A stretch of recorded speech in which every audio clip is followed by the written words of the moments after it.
تو میں پاکستانی قوم کو،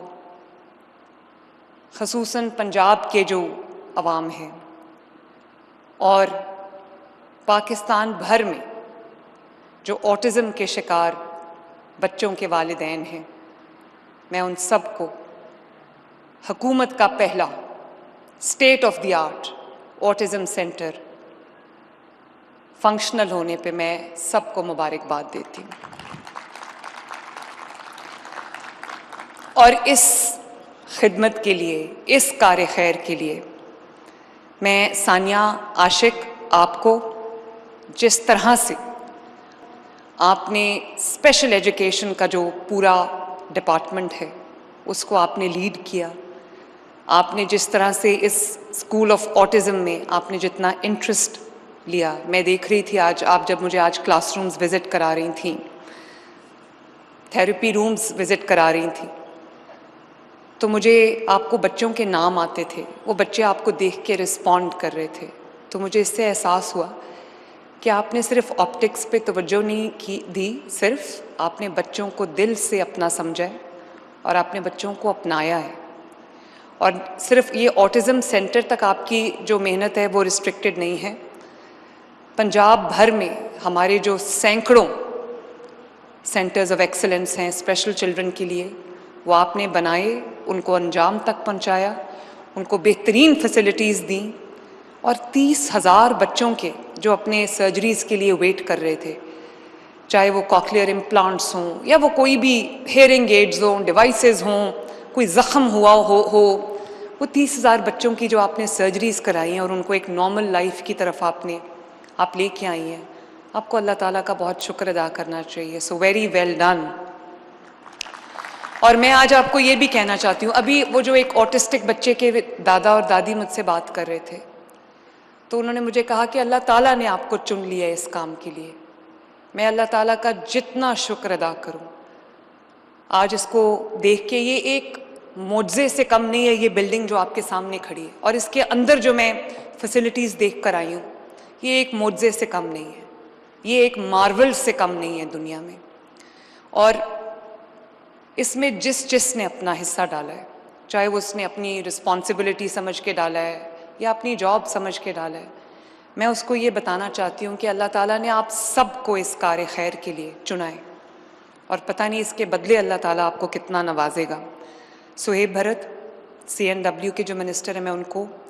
ان کے سیکرٹری سہیل اشرف کو، یہ میری سٹار ٹیم ہے ماشاءاللہ، میں ان کو شاباش دینا چاہتی ہوں۔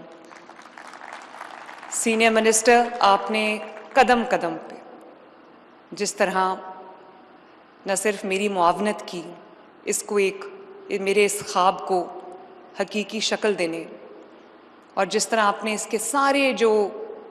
چیلنجز تھے ان کو آئرن آؤٹ کیا، مجھے کہیں بھی کوئی پرابلم نہیں آئی، کوئی ہرڈل نہیں آئی، اللہ تعالیٰ آپ کو اس کی جزا دے، میں آپ کی بہت شکر گزار ہوں۔ اور اسی طرح جو جتنے بھی لوگ ہیں جنہوں نے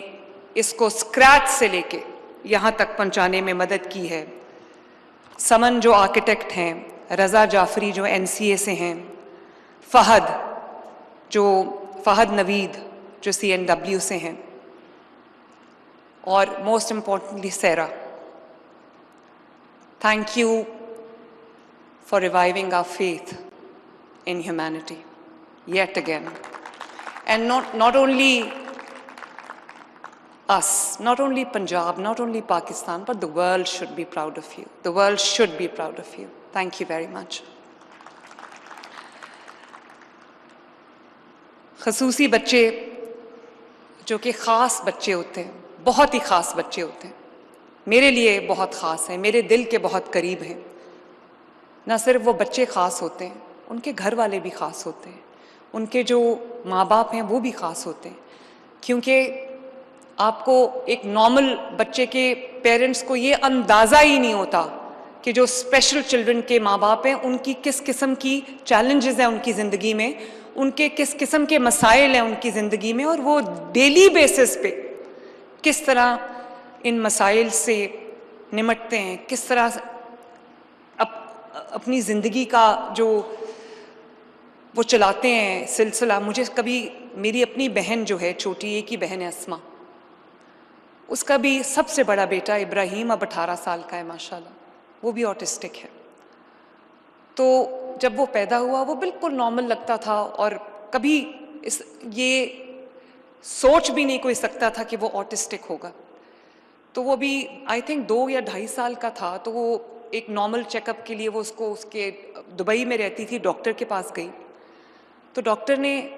نارمل جو اس کا چیک اپ تھا وہ اس کے بعد اس کو کہا کہ یہ آئی کانٹیکٹ کیوں نہیں کرتا. تو اسما نے کہا کہ پتہ نہیں کیوں آئی کانٹیکٹ نہیں کرتا. اس نے کہا کہ یہ میں ٹیسٹ اس کے لکھ کے دے رہا ہوں، یہ کروا کے آپ لے کے آئیں. جب وہ ٹیسٹ کروا کے لائے تو پتہ چلا کہ اس بچے کو آٹزم ہے. میں نے بہت اپ کلوز، بہت قریب ہو کر میں نے اس ابراہیم کے مسائل کو بھی دیکھا، میں نے ابراہیم کے والدین کے مسائل کو بھی دیکھا. اور ابھی جو ایک والدہ نے بات کی، میرا دل ہل گیا جب اس نے کہا کہ میں سوچتی تھی کہ میرے بعد میرے بچے کا کیا ہوگا. میری بہن جو ہے اسما، وہ ایک ریسورسفل انسان ہے، اس کو ریسورسز کی کمی نہیں ہے، لیکن وہ بھی یہ بات اکثر کہتی ہے کہ میں اپنے باقی 2 بچوں ماشاءاللہ نارمل ہیں، میں ان کو ٹرین کر رہی ہوں تاکہ کبھی اگر مجھے کچھ ہو تو ابراہیم کا خیال کرنے والا کوئی دنیا میں ہو. تو میں نے صرف کتابوں میں نہیں پڑھا اس چیز کے بارے میں، آٹزم کے بارے میں نے عملی زندگی میں اس کا بہت اپ کلوز اس کو دیکھا ہے. میں نے اس کو بہت کلوزلی آبزرو کیا ہے، اور میں اس کا حصہ بھی ہوں. میں خصوصی طور پہ ان والدین کے لیے جو اسپیشل افراد کے، اسپیشل بچوں کے والدین، جن کو صرف اسپیشل بچوں کے مسائل کا سامنا نہیں ہے، ان کو روز مرہ کے بھی مسائل کا سامنا ہے، جنہوں نے اپنے روزی روٹی کو، اپنے روزگار کو بھی دیکھنا ہے، گھر کے کاموں کو بھی دیکھنا ہے، اور ان کے پاس کوئی ہیلپ نہیں ہے. ان کے جو وسائل ہیں وہ محدود ہیں، ان کے ریسورسز محدود ہیں. اور بہت سارے بچے ایسے ہیں، آٹزم کی بہت اقسام ہیں، بہت ٹائپس ہیں آٹزم کی، مائلڈ سے لے کے ماڈریٹ، اور ماڈریٹ سے لے کے بہت جو ہائپر ہو جاتا ہے. تو کئی بار تو ماں باپ کو پتہ ہی نہیں چلتا کہ بچے کو آٹزم ہے. وہ ان کو ان کا ایک یونیک ان کا حصہ سمجھ کے، یا اس بچے کی طبیعت کا حصہ سمجھ کے، ان کو پتہ ہی نہیں ہوتا کہ ہمارے بچے کو آٹزم ہے. میں آپ کو ابھی اپنی بہن کی جو بہت ریسورسفل ہے اس کی میں نے آپ کو بتائی کہانی. اس کو نہیں پتا تھا کہ اس کے بچے کو آٹزم ہے. اور آج تھیراپی کے بعد وہ بچہ ابراہیم جو ہے وہ لکھنا بھی سیکھ گیا ہے، وہ بولنا بھی، اپنی بات تھوڑی تھوڑی ایکسپریس کرنا سیکھ گیا ہے. کچھ بھی ہو تو وہ لکھ کے بتا دیتا ہے. اس کو 3 لیٹر ورڈز لکھنے آتے ہیں، 4 لیٹر ورڈز لکھنے آتے ہیں. تو کم از کم وہ اب تھوڑا بہت ایکسپریس کرنے لگا ہے. تو جو تھیراپی ہے اس سے بہت فرق پڑتا ہے. لیکن تھیراپی کے لیے ماں باپ کہاں جائیں، فیملیز کہاں جائیں؟ اور جن کے پاس وسائل نہیں ہیں وہ ان کے پاس حل یہی ہے کہ یا چارپائی سے بچوں کو باندھ دیں، یا 4 دیواری تک ان کو ایک قید خانے میں ڈال دیں، یا پھر ان کو گلی محلے میں، کیونکہ کئی دفعہ ماں باپ دونوں کام کرتے ہیں، مزدوری کرتے ہیں، محنت کرتے ہیں، اپنی زندگی کی جو کاروبار ہے اس کو چلاتے ہیں.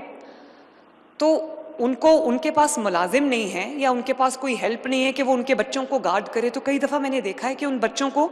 گلی اور